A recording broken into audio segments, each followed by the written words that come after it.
Skincare has been there for centuries. Icons such as the Queen of Egypt, Cleopatra, were keen on skincare, and some of their methods of use are followed to date.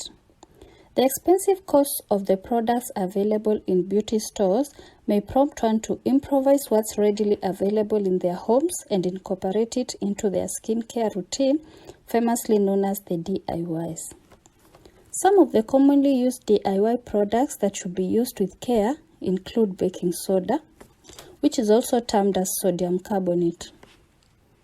Baking soda greatly has its place in the kitchen, where it's used as part of the recipe in baked goods.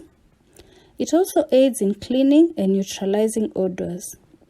Despite its use in the kitchen, it has found place in skincare, where it can be used as face scrubs.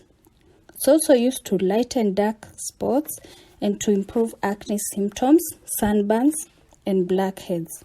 And some even use it to attain soft pink lips.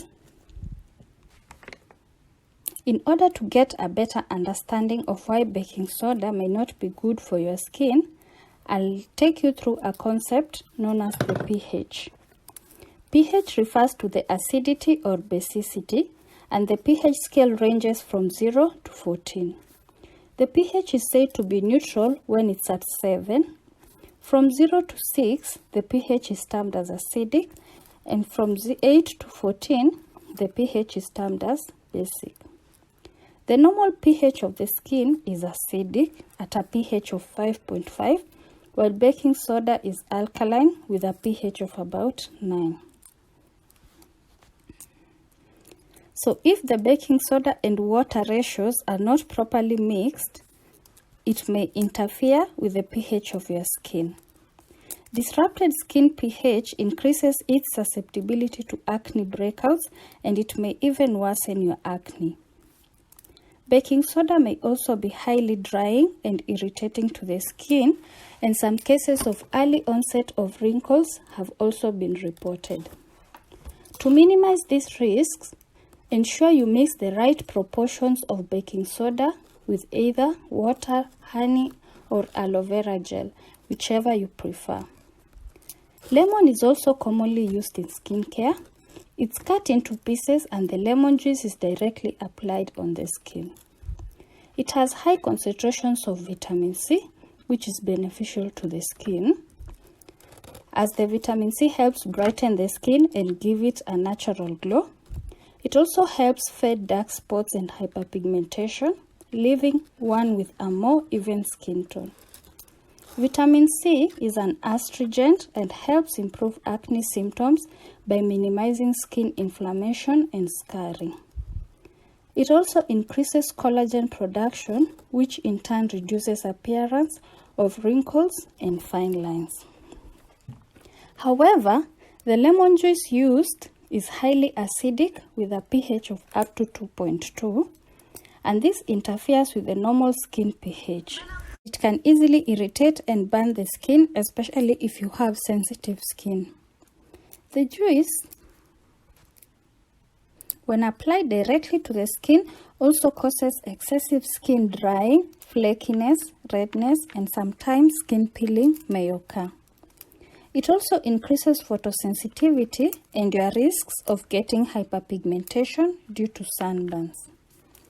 Of great concern is the fact that different lemons have different acid contents depending on their maturity level, production factors, the climate they were grown in, and the storage conditions. With these differences, you cannot really know the pH of the lemon juice being applied on the skin.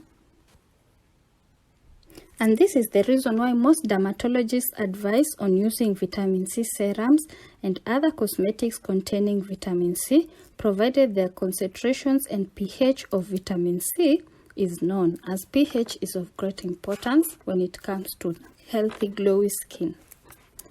Apple cider vinegar is also greatly used in skincare.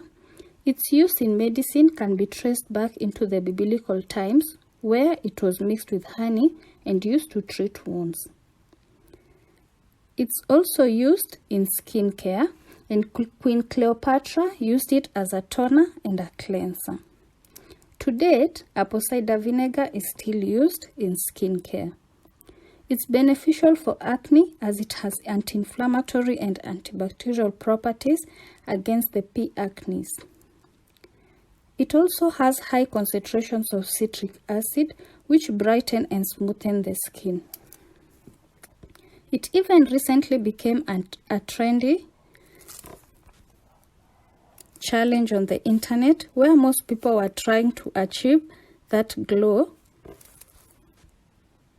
from apple cider vinegar. However, some cases of severe skin irritation and burns have been reported. Due to this, it's always important to do a skin test 24 hours before actually using the apple cider vinegar on your whole skin. Also, be careful diluting the apple cider vinegar, as the concentration suitable depend on the skin type. If you have sensitive skin, it's advisable to dilute the apple cider vinegar even more. Apple cider vinegar can be highly drying, so don't forget to moisturize your skin after using it. Egg whites are also commonly used as DIYs in skincare. They are rich in proteins and collagen, which improves the elasticity of the skin. They are also useful in acne as they contain lysoenzyme, which helps with P. acnes. They are also humectants, which basically means that they have great moisture retention effects on the skin. The major risk of applying eggs on your face is allergies. Most people are allergic to proteins, especially eggs, and some eggs also contain salmonella, which increases the risk of getting salmonella infection. This is a bacterial infection present in contaminated foods such as eggs, and it causes fever, watery diarrhea, abdominal cramping, and nausea and vomiting. To avoid this, you can still incorporate eggs into your skincare routine, but it's advisable to use pasteurized eggs.